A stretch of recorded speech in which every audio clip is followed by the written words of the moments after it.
A few people ask me how I make my bread, and I thought I'd make this little video and show you guys. I'm recording this myself with my phone, so bear with the photography here. Okay, so what you need to do this, first of all, a gram scale is very important, and sourdough starter, which is right here. I keep mine in a jar. Some kind of container. I use this square rectangular container.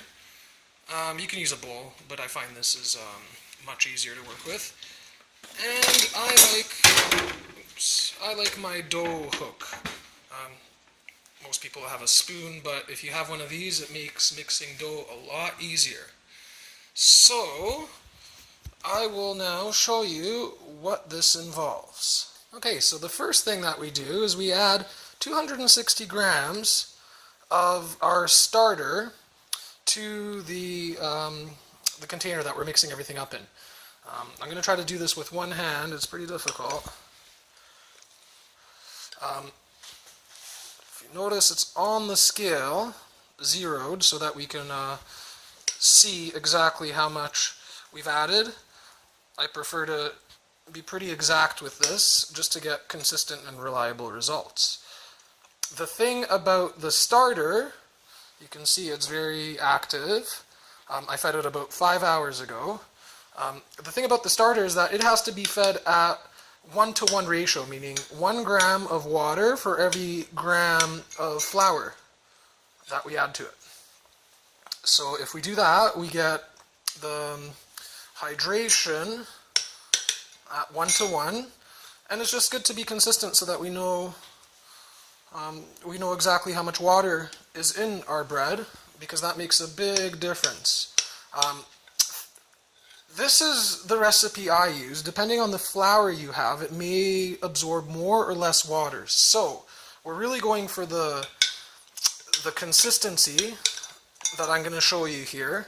And if you find that you need to add a little bit more water, or if it's too watery, you can adjust either the water or the flour, depending, right? So if it's too watery at the end, you might want to add a little bit of flour to get the consistency the way mine is. And if it's too dry, then you could add a little water. In any case, it's really about being consistent with what we do from bake to bake, feeding the starter consistently, so that we have the results are the same every time we do it. That's the frustrating thing about sourdough baking, can be that we seem to get different results, and a lot of it is to do with what time we feed the starter, how much water is in the starter, what kind of flour we're using, and all this kind of thing. So if we can get all the variables the same each time we bake, we're much more likely to have a consistent good results with our baking.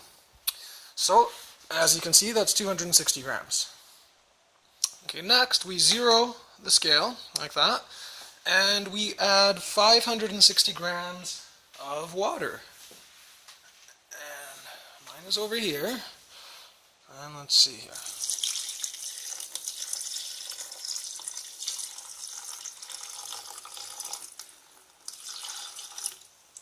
Oh, a little bit too much. So what I do, when it's a little bit too much, I remove some. And that's pretty easy to do before we mix it. Take a spoon, remove it.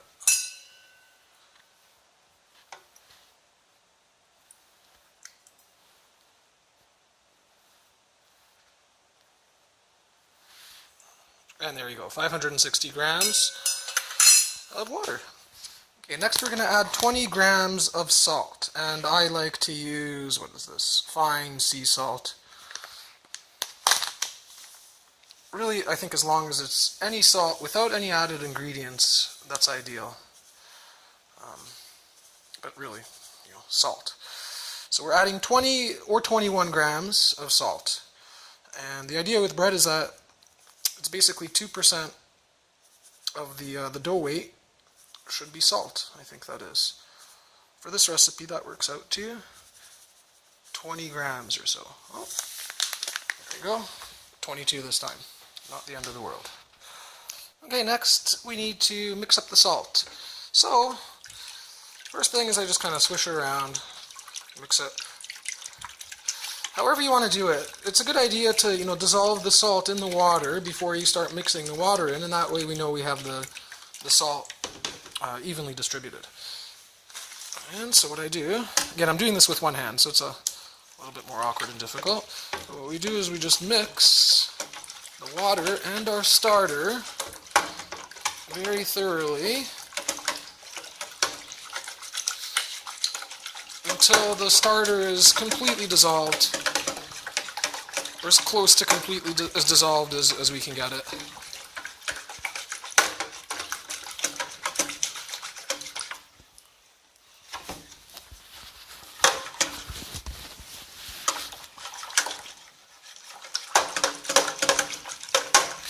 Usually what I do is I tilt my container here so I can stir it on one end, and it seems to go faster that way, but now I'm holding the camera with the other hand, so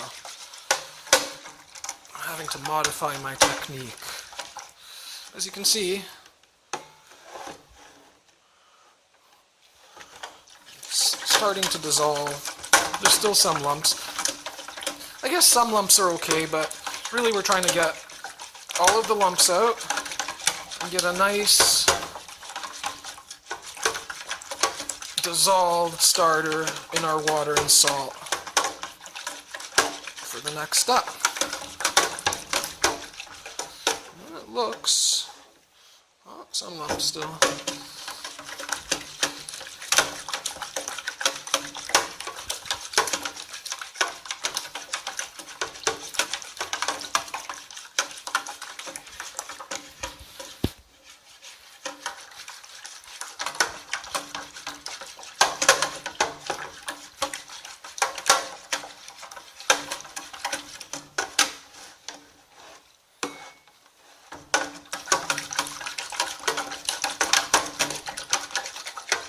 And that looks like it's just about as dissolved as we're going to get it. And next we're going to add 130 grams of rye flour. Now the starter is with rye flour, so this is more rye flour really. And I use dark rye, organic, all organic flour if possible. I find it does make a big difference for the final product. We're just doing this until we see 130. Well, just about. 131, so and 130. Now, incidentally, we're making 2 loaves of bread. So if you wanted to make 1 loaf, you would divide all these numbers in 2, obviously. So we've got our rye flour in. Next thing I do is I zero the scale again, and it's zeroed. And I add 770 grams of white flour. And really, I use unbleached all-purpose flour. Really, we should be using bread flour. I just can't buy any organic bread flour in bulk. The big difference between bread flour and AP is that the bread flour will have more gluten, and the gluten is what makes the bread rise and gives us a nice loaf of bread. So really I think I'd have better results with bread flour. This white flour is moderately strong. It has, I think, 12.7 grams of protein per 100 grams. But I think strong flour is 15 grams. And I seem to remember this flour was stronger when I used to buy it last year, and I just looked at the label and it's not quite as strong as it used to be, and that makes sense because it doesn't rise as much as it used to. I just need to add a few more grams. I don't know if you can see the numbers on the scale. I can. We're at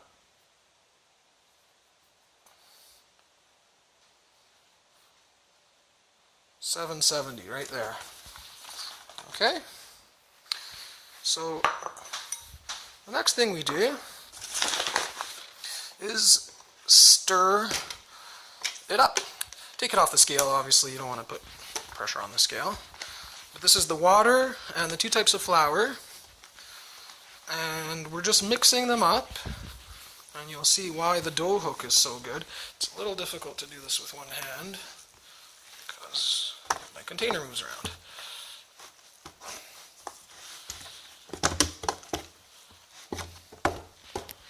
I'll just do this for a few more seconds off camera and be right back.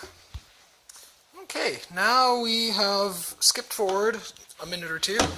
I have incorporated all of this. I want you to see just how sort of sticky and wet this dough is supposed to be. It's not supposed to be the dry kind of dough, you know, that you might be used to baking with, where you can knead it. This would be very difficult to knead, really, because it's so sticky. So we're going to do something else rather than knead it. But that will happen later. For now, all I do is I, get it all together like this. And I put the lid on it. Like this.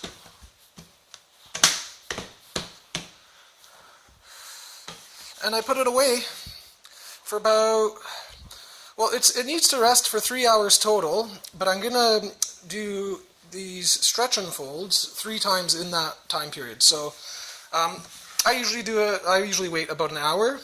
So right now I'm just checking the time. I'll be back in an hour to show you the next step. So now we're going to do the second stretch and fold. We didn't capture the first one, but that's okay. There's 3 and they're about 20 minutes apart. You should wait at least 20 minutes between stretch and folds. So what I mean by stretch and fold, the way I do it, is we take the dough from one side and just pull it, stretch it, without tearing the gluten. So you just want to stretch it and not tear it. And then we turn it to the other side. Doesn't really matter what order you go in. Same idea, we stretch it and then fold it over. And what we're doing is developing the gluten this way rather than the typical kneading. So actually with a few stretch and folds you can do the work of a lot of kneading.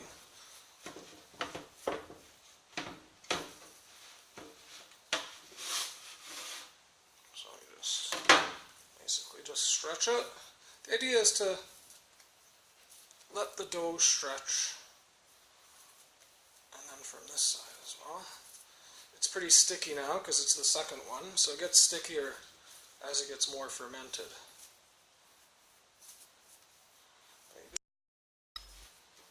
And that is that. Okay, it's time for the final stretch and fold. I'm doing this with one hand, so bear with me here.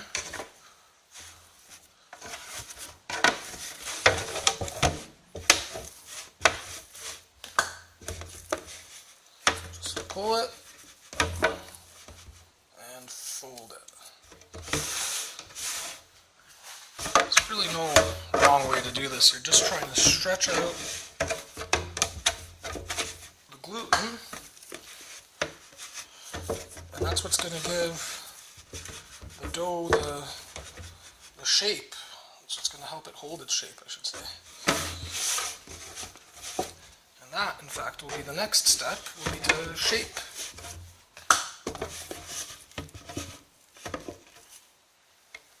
And I just do these steps 20 minutes apart. So I mix up the dough, and then it has to be ready in 3 hours, so I wait, an hour or two until I start my first stretch and fold, and then I wait at least 20 minutes to do the next one.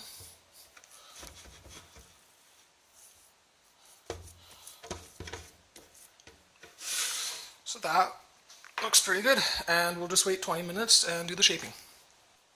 Okay, so I have 2 equal size portions of the dough now because I'm making 2 loaves, and what we're doing is pre-shaping it. So this is the initial shaping, and I use a wet spatula or a wet dough scraper, and the idea is to sort of form a ball.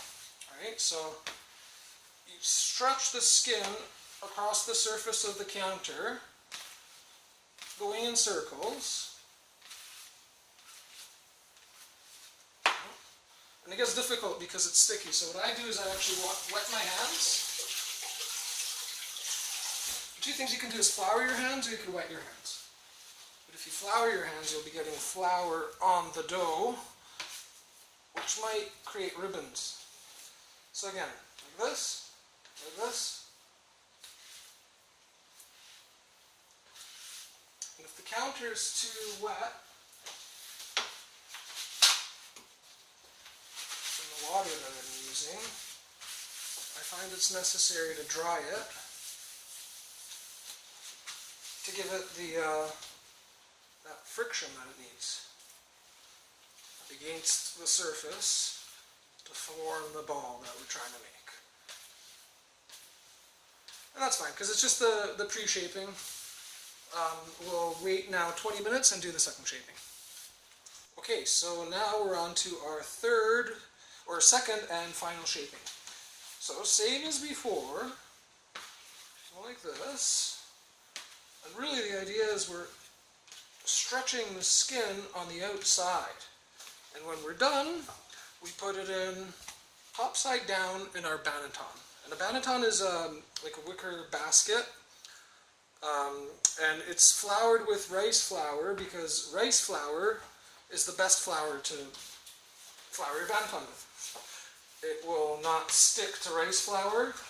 Actually, the water doesn't absorb into rice flour the way it absorbs into like any other flour pretty much. It's like this. And then into our banneton. And then what I do is I stick the two of these into the fridge overnight. Actually, I put saran wrap over them and a little bit of rye flour so the saran wrap doesn't stick to the dough. And I put them in overnight, and I either bake them straight out of the fridge or I might wait for an hour or two and let them rise. And actually what I've been doing now is just letting them rise for an hour before I stick them in the fridge, so I can bake them straight out of the fridge because that works better. So next time you'll see these, they'll be coming out of the fridge. Okay, so here we are. This is risen overnight. Well, this has been longer, but normally I just do it for about 12 hours.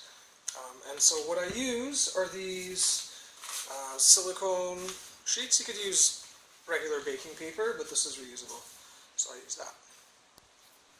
Okay, so what we're going to do now is put the bread onto the parchment and then score it. There's a number of ways to score bread. You could look that up. I'm just going to do a really simple one that you can do with a knife. I have this lame that I made. It's just a razor and a chopstick.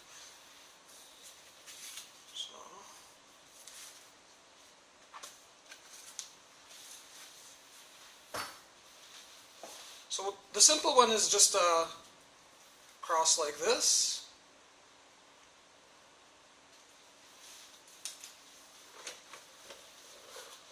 And already in the oven that I have preheated at 550 or whatever the highest. If it doesn't go to 550, just 500 would be enough.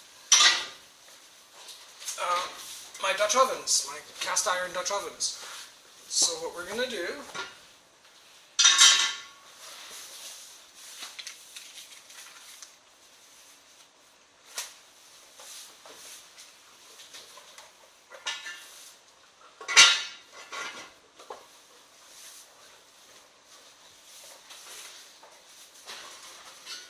and put that back in the oven. So we've baked this at 500 degrees and now we're ready to take it out of the pot and see what we got. Well, it's a little overdone, but that's okay. But that's in general what it looks like. Let's remove this. And we have our 2 loaves just out of the oven. So I did turn down the oven to 500, like I said. I warm it up to 550, but by the time you open the door a few times, it cools down anyway, so that's why I set it to a higher temperature. You just place it on a cooling rack for a couple of hours before you cut into it. And next you'll see it, we'll be cutting into it. Okay, so it's the next day, and we're ready to actually use the bread, so I'll cut through it so you guys can see what we got here. I'll make a few slices.